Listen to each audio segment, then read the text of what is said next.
Metro ഇല്ലാത്ത വലിയ മാളുകളോ ആകാശം തൊടുന്ന കെട്ടിടങ്ങളോ റോഡുകളോ ഇല്ലാത്ത ദുബായിയെക്കുറിച്ച് സങ്കല്പിക്കാൻ പറ്റുമോ? എന്നാൽ അങ്ങനെയൊരു ദുബായ് ഉണ്ടായിരുന്നു. 90കളുടെ ദുബായ്.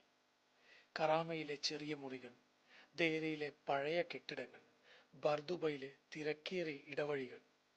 ഒരു ചെറിയ റൂമിൽ 6-7 പേർ ഒരുമിച്ച് വലിയവനെന്നോ ചെറിയവനെന്നോ ജാതിയോ മതമോ വ്യത്യാസമില്ലാതെ ഒരുമിച്ച് ഉറങ്ങിയിരുന്ന രാത്രികൾ.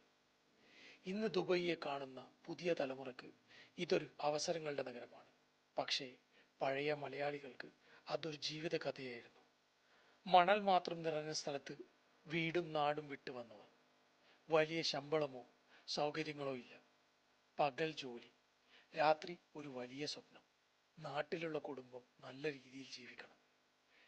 വെള്ളിയാഴ്ചയിൽ കൂട്ടമായി കൂടി നാട്ടിലെ വിശേഷങ്ങളും ഓർമ്മകളും പറഞ്ഞ് സ്വപ്നങ്ങൾ പങ്കുവച്ചും ഓഡിയോ കാസറ്റുകളും VCR ടേപ്പുകളും ഷെയർ ചെയ്തും തന്നെയാണ് അവരുടെ വിനോദവും ആശ്വാസവും.